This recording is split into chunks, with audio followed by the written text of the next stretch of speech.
This is my first time in this meetup. I do a lot of data analytics. My tech stack is basically SQL, Python, that sort of thing. One of the side effects of me getting laid off a couple months ago is I've had a lot more time for fun projects. And so one of those projects was a couple weeks ago. I was like, I really don't like life expectancy, because life expectancy is, like, you go out and hear the numbers like 79 or 80, and that is the, life expectancy is on average in a population what 50% of the people can expect to live to. And that's great for the whole population, but I want to know more about me so I can plan. And am I going to be above average, like I think everyone thinks they are when it comes to driving? Or am I going to be below average and that sort of thing? And what are the things I have to look out for in the near future? And what are the things I have to look out for in the far future? And so what I did is I went to the CDC. They have some stats. They're good for stats. And this is something I wrote in JavaScript. So part of this was also useful for me to get a little bit more familiar with JavaScript. And so I said, as a 40-year-old white male, what's the chance of me being alive at these different ages? And you can see that at 40, I'm still alive, so that's great. And about 80, I have about a 50% chance of being alive. But it was very interesting to me. I didn't know how this curve looks, like in terms of, it's not like you turn 80 and then 10 days on either side of that you have a 50% chance of dying. There's a curve to it.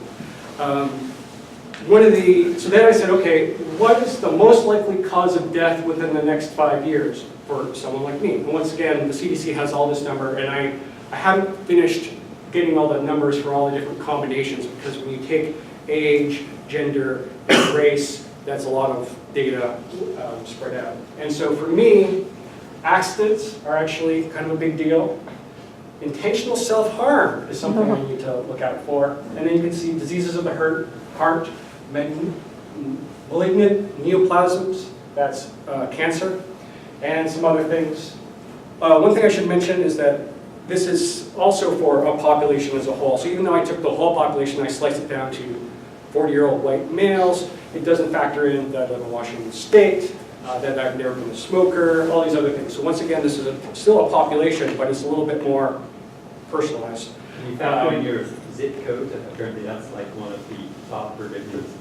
Yes, and it's not geography. No, and right. CDC is nice enough to have it so that you can look up by your location, but it also doesn't, I haven't run the data yet where I looked at race, gender, location, and all these other things. I would imagine zip code is mostly a proxy for socioeconomic status.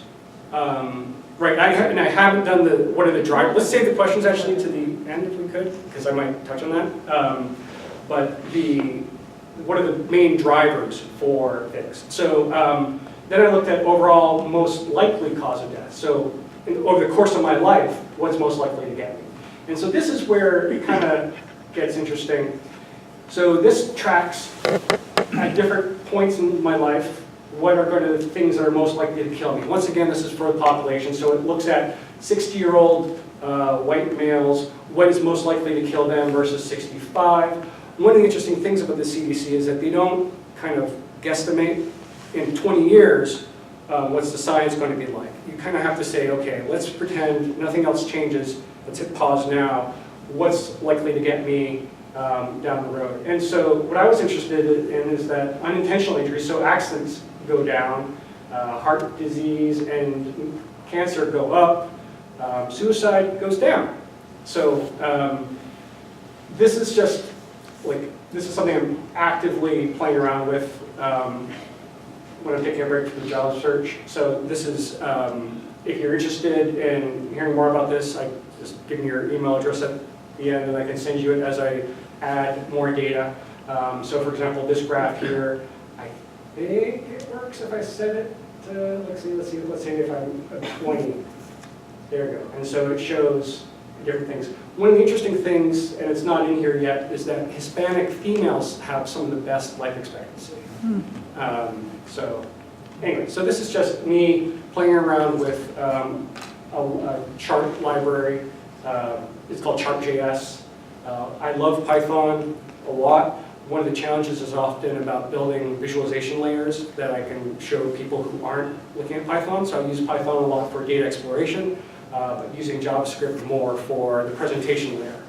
So just thought I would share what I've found thus far, because this helps me know when I'm trying to be thoughtful about my life, and planning what I need to address, how to structure my quantified life, so I'm targeting the right things, so I'm connecting where I am now with what I'm going to be. And it really helps me read the news better, so when we talk about, for example, planes crashing or stuff like that, like, true, I need to worry about that now, but there's other stuff that over time is going to be a bigger driver. So I cut off questions before, so I want to open questions. Okay, so I'm going to guess that you don't own a gun. You don't have to answer it if you don't want to. I don't know if you know your family history of cancers or not. If you've had a cancer, if at least one person in every generation on both sides of your family has had cancer or not. Okay, that's another thing. Whether or not you've ever felt your chest, felt your heart flutter, or if you've ever had any chest pain that radiates anywhere in your shoulder, your back, your jaw. All of these things are going to, and this is a pitch deck worthy visualization, I think. What I would encourage you to think about more is the statistics. You touched on it. You touched on how all of this is statistical, probabilistical. Okay, probabilistic, pardon me. But you're definitely on the right track with what you're doing here, in my opinion. But I'm going to guess you don't own a gun. You look very healthy. I'm going to guess that cancer did not touch your family, but I could be very wrong. And if I am wrong, because cancers, you guys, if you don't already know, cancers and heart disease are the two things that are going to take most of us out in this room, all right? Accidents, especially with men, are the next thing. Intentional harm, what? Yeah, watch out if you're sitting underneath the projector. Oh, yeah. I like how they're living on the edge. Take one for the team. And so, just to echo that, this is a population. I even have a little warning here on this saying this is a currently personal project, don't trust this just yet. But the idea is that this is me trying to get a little bit more data-driven about the risks that I'm facing. And each of you, given, like for example, my brother likes to do base jumping. Like, I know how... COMT, that's your COMT gene variants. Look them up. Because taking risks with the warrior gene, that's hardcore. I'm serious. Look it up. And so it's weird. I don't do that, but we wonder if there's a biological component. But anyway, so he skewed his risks. He also smokes a pack a day. I've never smoked a cigarette in my life. It's very interesting. Very different phenotypes. It's amazing. But nature versus nurture, we're both brothers, careful, close DNA. But so this is population. It's not targeted to an individual. Yeah. For instance, base jumping, depending on how much you drive, you're probably more likely to die from that. But I think it's an order of magnitude more risky if you actually look at the number. Oh yeah, base jumping's horrible. But that's my point. Base jumping, unless you're actually flying next to the rocks, it's dangerous. But cars, on average, just because we drive so many miles in them, you're more likely to die. I'd have to do the numbers. Skydiving, for instance, I think it's more than 100 times safer than driving your car as much as the average American. Not base jumping. And cutting you off when you're out of time. I'll just walk. Go ahead. Does the CDC expose any other variables, like smoking or not, beyond race and age? The CDC has a whole lot of data, and there's this, if you look at this, and I never knew about this until like last week, there's a website called CDC Wonder, where it allows you to basically write SQL queries or SQL-S queries against their data, because even though they have these huge documents, which you'll find PDFs that are 160 pages long, you can go in here and say, hey, detailed mortality.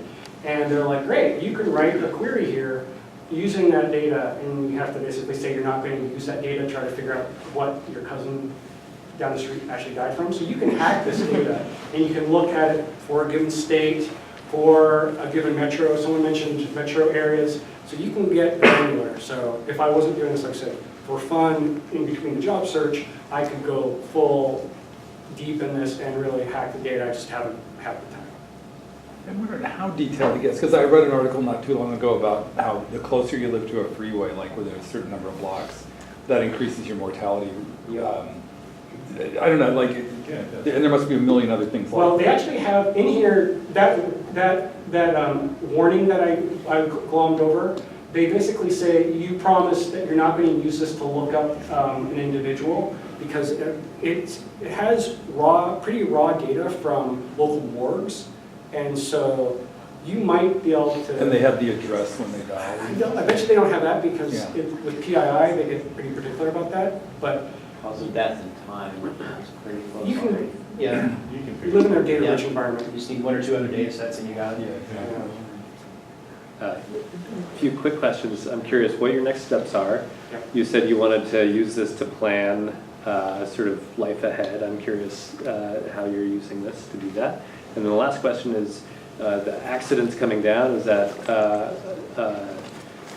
absolute number of accidents are coming down, or just the fraction of other things are That's- going up? It's percentage. All this is based on percentage. Mhm. And so, so one possibility is, and this is likely, that as I get older, I will be less active perhaps, and less likely to be out biking or doing diving or whatever, and so therefore an Base accident. jumping.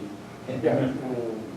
So, so there's that. In terms of next steps for me, one of the things I was going to do is actually dial in the data, because I've spent a fair chunk of yesterday just extracting it out of the CDC, and now I just have to make it so that these pull downs actually work a little more comprehensively. One of the challenges about the CDC, this is a good gotcha for folks, is that race and Hispanic is different.